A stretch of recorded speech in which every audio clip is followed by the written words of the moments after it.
Did you know that IRS phone scams trick millions of Americans every year, leading to substantial financial losses?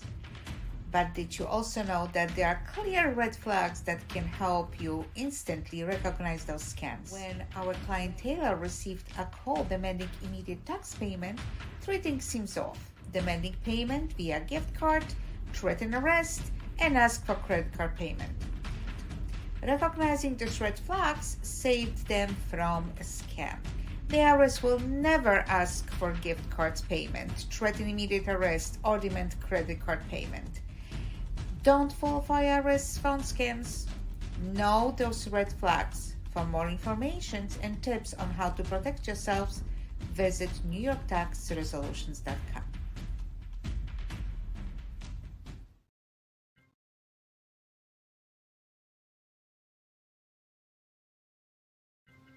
Did you know that filing a joint tax return makes both spouses equally liable for the entire tax owed, even if only one earned the income? Did you also know that you might not be responsible for errors your spouse made on the joint tax return if you were unaware of them? This was the case for Chris, who faced a huge tax burden from their ex-spouse's unpaid taxes. After coming to us and qualifying for innocent spouse tax relief, we were able to get the IRS to agree that Chris was not liable for the outstanding taxes. If you are in a similar situation, innocent spouse tax relief could be your family's solution.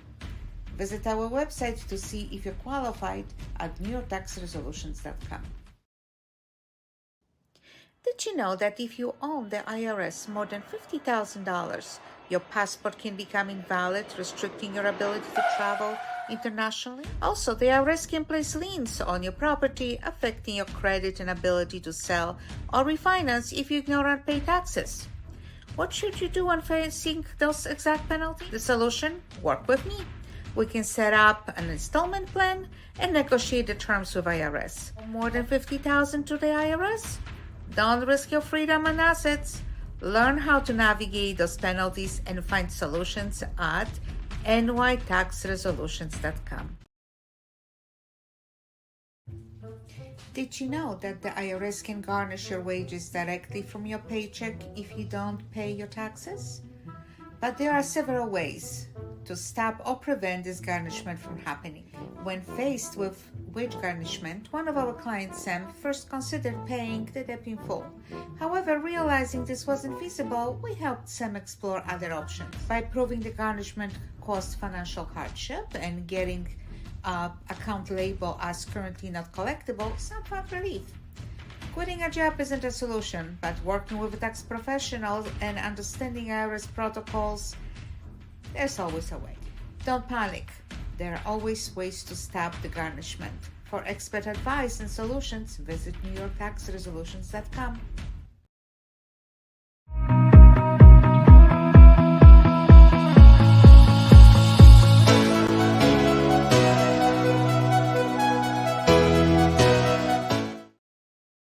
Hello, live from Long Island, New York. Hi, how are you doing? I'm good. I'm good. Business is booming, I assume. Ladies and gentlemen, welcome to Love, Death, and Taxes. I'm Ryan O'Neill Williams. My co-host is Agnes Avesano. Agnes had to take a call from the most special people in the world in this current time right now, right? Yes, and I'm still gonna have to make another phone. I'm still gonna have another phone call to follow up on this because it's not what I didn't get what I wanted to get. So another few hours on the phone on that case. And I know you're like, I'm doing the best that I possibly can for my clients. So I figured, yeah, you're gonna go back and get what you needed to go because I hope we didn't rush you off with a phone call. No, no, no, Okay, all right. no, no, no. It's fine. It's fine. Really, it's one of those things that you call and they will tell you, okay, instead sitting on hold for over an hour, we will call you back. They will call you back. You're still on hold for another 20 minutes, and then you're talking to the agent, and then They will put you on hold and they will disconnect you, so you have to start all over again. And All right, so ladies and gentlemen, this is not supposed to be a tax episode, but it turns out that our esteemed co-host was actually on the phone with some very special agents. We can say it's the IRS, right? You were actually talking to the IRS, getting the yes, best. yes, very special agent, very special agent.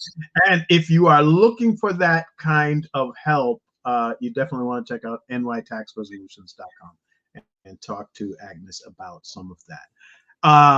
We are going to talk about something about right about the same level. We're going to talk about grief today, exploring grief's manifestations and meanings. And Agnes, as someone who actually assists people with grief, you want to tell some people about that and tell them exactly how it is that you do that? Yes, we started with, there's a group of us, 12 actually, group of 12 ladies who are in a bereavement group. We all been trained through dias that the dias. I can't even pronounce that word. From church, from local church, um, and now we are we might we might explore other options, how to provide a little bit more, be open to more people, because this is it was done on a church premises, but open to all faiths, and not only to religious people. But yes, Okay. to cope with the loss of someone close to you, it's an experience that is not an easy to go on your own. Now, but grief, it's not only a feeling that we are experiencing and going through only after the loss of someone, after the death of someone close to us. Grief is an emotional response to loss, not only loss of a spouse, a parent, child. There's also loss after losing our pets. It's a tremendous experience. There's also after losing a relationship, after going through breakup or divorce, after losing a career, after losing a home, after losing, having health declined, or even aging or fertility. There are, usually when you're talking grief, you're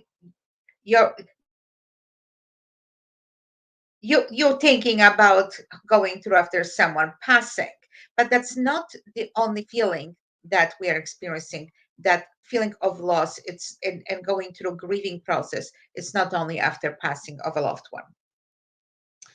So that's what I wanted to address, that it's more grief than just that, that after, after death.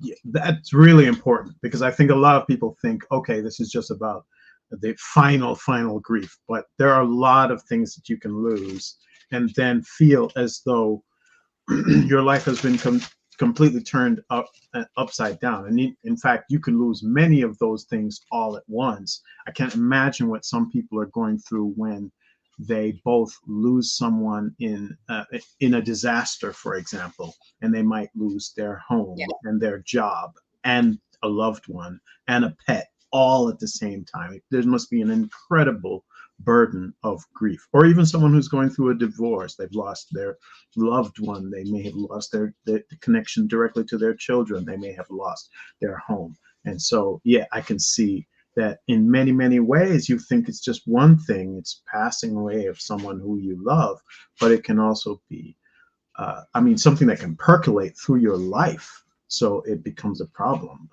I can totally see that. That makes sense. So what do we do? What do we do? So now you've defined what grief is. It's really just loss. It's multiple things. So what do we do? Or how do we It's loss, recognize? yes,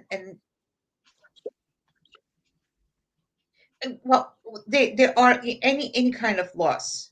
We're still going through the five basic complex feelings, which is the denial, the anger, the bargaining, the depression, the acceptance. Well, not exactly has to be in the same order, but they are appearing. Uh, they are recognizable, very easy, five manifestations of grief. There is manifestation of emotional response, which is the sadness, this is the shock, the numbness, the anger. The second one will be physical, which not too many people even is realizing how deeply they are being affected physically by grief. They don't realize it, that the changes in their health, the appetite changes, sleep disturbance, and a physical decline. It's part of the grieving. The grief can manifestate this way as well. There's social impact as well. People will be withdrawn from social activities, uh, or sometimes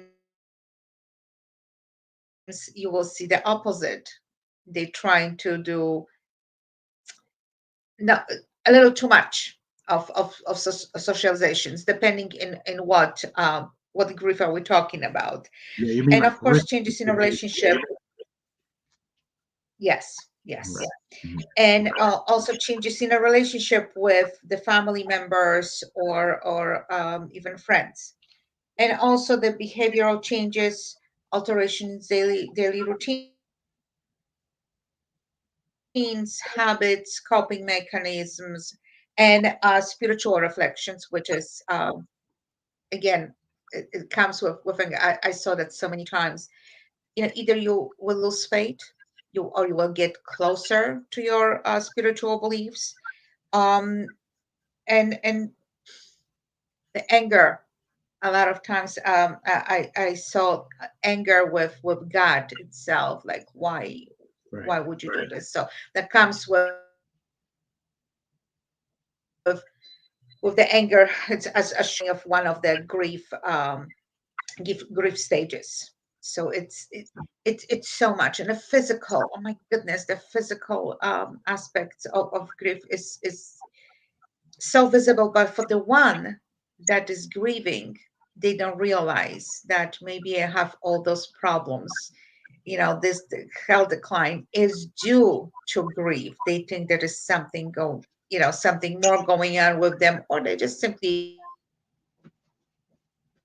ignore it. So it's very important to remember to recognize, if not for ourselves, but for the loved ones, for other family members, just to be able to help them out. See, we need to know how to recognize that. Right. Seeing it wrong. So the immediate thing is, oh, someone is crying, or they look very down, or they look very sad. That's what we immediately think about. But in many cases, the behavior can be something else. For example, I know many men have difficulties crying or showing, that they are sad. They don't think that that is something that they should do. So it comes out in other ways. Comes over in anger, or it comes over in, like you said, risky behavior. So now they're going out and, gambling or smoking or drinking, or, to excess. I'm not saying can't do any of those things. I'm just saying if you're making it to excess, now it's risking your entire life because you feel like, whatever, man, life is horrible. Let's just do whatever it is. So I definitely see that. So yeah, the social implications can be great in a person's life, right? Yes, absolutely. But see, like you mentioned crying. A lot of people, when they see someone crying, what do? It makes us feel uncomfortable, right? Yeah. If someone is sitting being very sad, and they don't want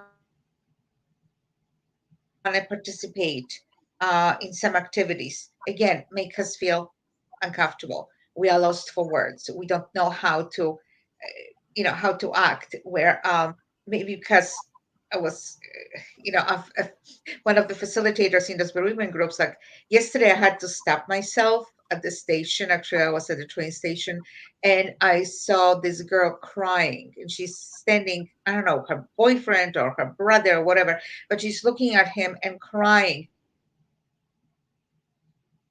The first instinct in me, it's like, I'm gonna go and ask, help you, how you doing, and all that. But then I'm like, I don't think it's my place because her boyfriend is right there, and she's talking to him. So they will tell me just to, get out.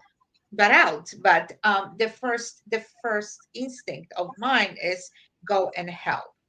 Right. But again, some people might reject your help, Right. or ideas of your help, and which is fine. They have the right to do that. Sometimes people do need that time to cry. Maybe finally they came to the breaking point when they need to pour out, and let it cry. It's a healing process. And people that they grieve and they recognize that they need someone to help them, they also feel awkward to ask for help. So I would encourage our listeners to, when you see that there is something going on, that someone is grieving, try to help. And the best way how is to ask. But if you're going to ask, follow up, go through with it. Because how many times you have people coming, oh, I'm here for you, just tell me what you need. And then you will call, and then even they won't pick up, they won't show up, they are not there. Words have meaning. Yeah. If you say them, if you verbalize what you want to do, follow up, be there for that person. It's very, very important. When you see someone that is, going through grieving process, make sure that maybe, if you see that they're declining or they're withdrawing socially, maybe they could use a doctor's visit. Maybe they could use some, I don't know, take them out to lunch. Don't drop them just off at the door. Go in, have a cup of tea, up to them. What else can I get for you? And maybe something is needed. Maybe they are too shy to ask, or just simply sit and listen. Grievers do want you to know what they went through, what the loved one went through. Have you noticed that when people are grieving, like especially at the very early stage, that they want to share what happened, They and do. yes, ask questions. Do they know of somebody, or maybe if the loved one will pass away in a hospital, the first thing, do you know a lawyer? I'm gonna sue them. The person should not pass. It's the anger, it's the rejection of that, simply an illness, Right. claim the loved one, or was the time, or no one wants to hear that. No one wants to hear that. And don't say that it was their time, or they have a good life and they had to go. Like, no one wants to hear that. No one. Yeah. So Yeah. There, or there are they went to the lots of. better place. Yeah. Nobody Yeah. wants that either. Yeah. Yeah. Those are not the reactions you want, and you want to have a reaction, or do something in the face of it, but sometimes it's not necessarily the thing that everybody else wants you to do. I mean, I, I know that is one of the things that that happened in my family when my mother passed away. A family member was like, "What happened? Let's go get him. Let's sue. Let's find." And I was very different in that regard. I said, how is that going to help anything? I don't feel like that is. It's just going to prolong our being in limbo about what happened, as opposed to accepting it and moving on. And I don't think I even knew, necessarily that that is what I was doing, but it just didn't feel right to me to go that route. It just seemed like it was more information, more trouble than it was worth. Yes. Yeah. we all looking for at the end of grieving process, we're looking for healing. And grief, it can stay with you. Like, I mean, whatever you will lose, whoever you will lose, it's never will be the same. That experience will stay with you. Mhm. Even after the divorce. Um, I went through divorce, and I wasn't grieving for the loss of the ex. It was the lifestyle change that I was more grieving than anything else. Okay. 'Cause suddenly, like you either depend on someone to do things or on just someone being there. Yeah. And okay, then there is you going out here, you're doing this, and suddenly there's a change. So it took me 5 minutes to reprogram, but the 5 minutes was like it was difficult to. Okay, this is the loss of the lifestyle. That was the Right. lifestyle change, And I want to and clarify for a lot of people. for a lot of I want to clarify for people that you're saying the word lifestyle, but you're not talking about financial here and medium there. No, you're talking about when you go to bed at a certain time, you had a regimen that you were doing with that person. Or I know when I slept in my marital bed, we changed positions 3 times per night. And I just, it's just one of those things that you knew you were going to miss. It was not going to be like that anymore. Or, every Saturday you go to the supermarket. These things that you normally did that you had been doing for 18 years or however long you were together. Now all of a sudden you're not doing those things anymore. And I see what you're talking about. You're grieving the process and the life that you lived as opposed to whatever else people might think that it's about. But that's so you're right on the head with that. I could see that because there were so many things yeah. that can't come with a relationship that you've been doing for quite some time. Maybe I should substitute lifestyle for routine. The routine, Yeah, the known routine. On the weekend you do this, you do with kids. This one is picking up the child from school. This one is dropping off.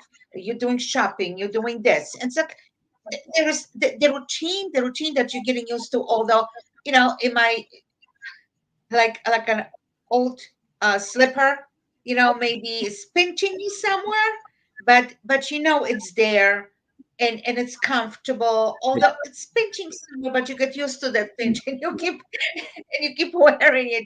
You yeah. don't throw it away just because you know it. You You've know what to you've expect. you've adapted to that. You are definitely into it. And sometimes that might even make it more something that you welcome because you know that that's just the way it was. Even if you gone through something that was funny or embarrassing or kind of silly or stupid, it's still something that you did together or in that previous state.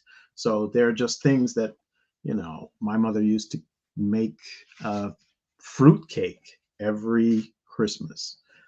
There are still people calling me saying, "Did your mom make fruit cake?" And I'm like, "You forget she has passed away," because that was their connection to her. And so, yeah, that's just something that no Yeah, longer yeah. exists. It's very, very interesting to say that. Yeah, that makes a lot of sense. All right, so what do? We find someone their grief is complicated. It's going on for a very long time. How can we, I guess that those manifestations are there. What can we do? How can we help? Well, that's why we have bereavement groups. Mhm. Some people might need a little bit more help. I did experience one lady who lost her twin sister. Her grief was passing 10 years, for 10 years and still continuing. So she needed a little bit more than bereavement group. She needed a psychologist. And sometimes, that counseling 101, it's a lot more beneficial to a person because we're not the same. And No. some people need that special attention because that was a very special grief. For Is gone. for others, it's good to realize that they are not alone. So those Yes. groups, yes, the bonding experience, and having someone knowing exactly what they're going through because they're themselves they went through. It's extremely wonderful thing. That, like I said, as a society, we if we don't know something, we don't understand. It's kind of, we feel awkward. Someone is crying. It's like, what am I gonna do? How am I supposed to act? How can I help? And like, you do not know how to behave, what to say, and that's normal. That's Yeah. normal. But for the person who is grieving, they need to cry, let them cry. It's good. It's a healing process. Yeah. They need to do certain things, so they need to like, look, if someone passes and the family's around, you kind of don't know, should I say something about the person who passed or not? It's how they're going to receive that. Are they going to cry? Am I going to make them cry? Am I going to make them laugh? How they going to receive that? It's an awkward feeling. You don't know. You just don't know. So It ask, is. just ask. But yeah, reach out for help. um, Bereavement groups are wonderful. You gain people that they actually understand what they're going through. And I noticed that from groups, because the bereavement groups usually run for 8 weeks. Those people the members of the group will retain friendships. They will meet once a month just to catch up, just to see where they're going through, what they're going through, and giving themselves advices like, my last group, they were daughters and sons that they lost their parents. So some of them, they were taking care of their parents, so they were still living at home. Now the property needs to be sold. That's a painful process. So they helped each other with advices, with the resources. And the same thing with people that they lost spouses. They have to go through a lot of things. Doesn't matter what age they are in. The maintenance of the house, of the sale of the house, and the probates and everything else. So it's like, it's always a process. The same thing with, you lose a career to start all over. My goodness, how many people sometimes it's needed to pick that person up, to say, you know what, I went through the being a group of people like that. It's very, very important. It's very important. So Mhm. to be surrounded by people that they understand your feelings, that they don't feel awkward around you, they can be honest with you. That's a very important thing. But Okay. if you see someone who is grieving and their health is declining, or they're withdrawing, or you see someone angry, don't judge them and just push them away from your life. Understand where that anger is coming from. Right. Give them some moral support. That's all there is to it. Just sometimes just giving few minutes of your time to talk to them, to understand them, where they're coming from, why they're so angry, and help them maybe look from another perspective. It's very And important. and grief serves a purpose. Yes, it's not just there because, oh, we are sad and we have to go through it. It's kind of like if you think about it as a tunnel that you have to go through and then come out on the other side, right? Isn't there a reason why we grieve like that? That we have that uh, sort of pain or transformation from one state to the next state? Isn't it something Why we grief need? hurts? Why grief hurts? Why it's painful? Because the grief, it's love with no place to go. Yes, I've heard you say that We're before. grieving because we lost something that we loved, or someone that we loved. Yes. So it's the love. It's like, with anything. You love your home. You like or love your relationship. You loved your family member. Sadly, those things are disappearing. Your career. You a lot of people, when they are on the top of their career, of the world, and they being defined by the title at the job. I'm a manager. I'm a director. Um, um, I'm the boss. I'm the CEO or a CFO or whatever. And they define their life by the title of their job, which is a little bit sad. Just my personal pinpointing, because to me, being a mother, a wife, a grandmother, it's more important than the title of my job. Because when you are sick in bed, job's not going to be by you. Your coworker is not going to be by you. Your family will be. But that's just my personal opinion. But that's what it is. If that is lost, if that is lost, again, you fell in love with yourself being the CEO, and that is lost. Again, it's also love. So grief, it's that love with no place to go. What are you going to do with all those feelings? So that's why we feel pain, emotional and physical pain, because we love.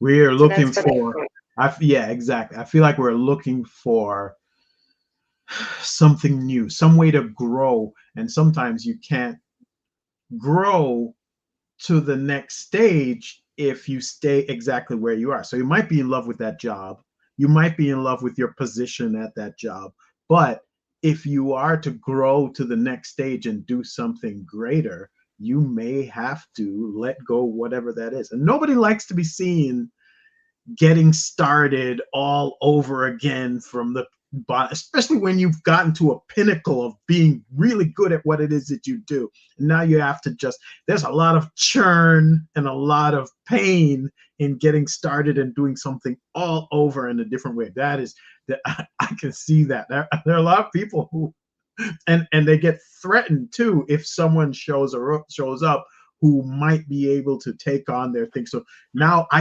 was the best, and now I'm not necessarily the best anymore. So there's even grief and sadness in that. I completely see what you're talking about. It's a great way to put it, that you've got this love for this thing, and that love has nowhere to go. So now what do you do with it? Right? That makes a lot of sense. Yep. Yep. All right. So, oh my gosh.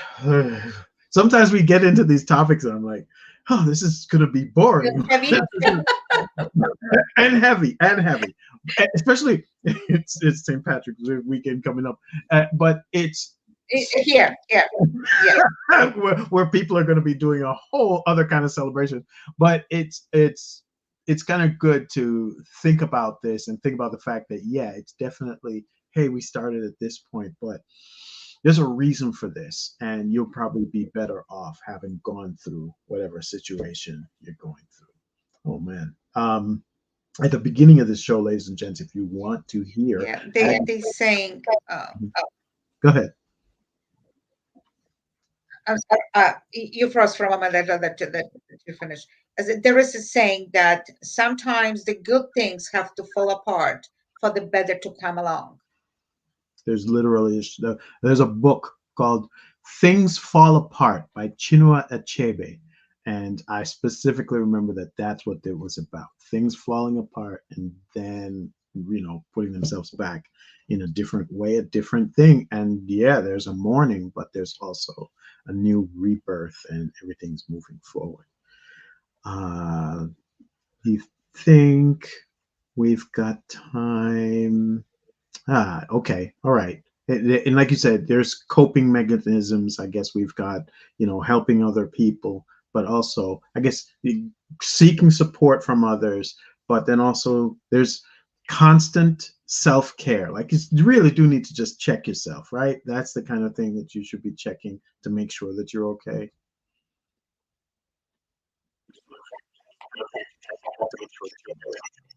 Absolutely, and you have to keep in mind that don't ignore certain things, especially at certain age. We cannot ignore certain symptoms, so it's good to go and check, and having verification from a doctor that, listen, maybe this is a depression, so which is part of grieving process. So maybe, especially now, spring, summer, it's actually helpful going through grief, because you can start looking, going for a walk and observe other things, and it keeps building up your spirit. When comes the fall and the winter, that's more harder times to go through this. So yeah, self-care is very important. Exercising, eating healthy. But when you have your heart broken, you don't see those things. So that's why you need friends or family members that will be by your side to help you with that. I see what you're saying. I see what you're saying. So, ladies and gents, I hope you enjoyed this show. This is, I mean, it's a tough topic to talk about, but it's also very interesting. So, I want to say thank you so very much, Agnes. If you are hoping to find out, if anybody's hoping to find information about the show, you want to send us a topic, you want to respond to something in particular, you can of course send that to mailbag at lovedeathandtaxes.com. Okay, and if you wanted to instead get some help with your taxes because you realize it's really going bad this particular season, I'm sorry. I hope not. I'm not wishing that on anybody, but if it was, you want to check out Agnes at mytaxresolutions.com and see how she's doing over there, right? And vice versa. If you are doing your taxes and you're like, oh my gosh, I don't have, we're not doing as well as we'd like to do. I'm Ryan Leah Williams, and I do your marketing for you online. Let's check that out and see how you're doing over there as well. All right, and ladies and gents, I just want to say thank you so very much for your time, for listening. We are on Spotify, we're on Google Podcasts, we're on Apple Podcasts. This is on YouTube, Facebook, LinkedIn. I hope you all can enjoy the show, and we'll see you next time. Yes, Agnes? Absolutely. See you next All week. right, bye bye.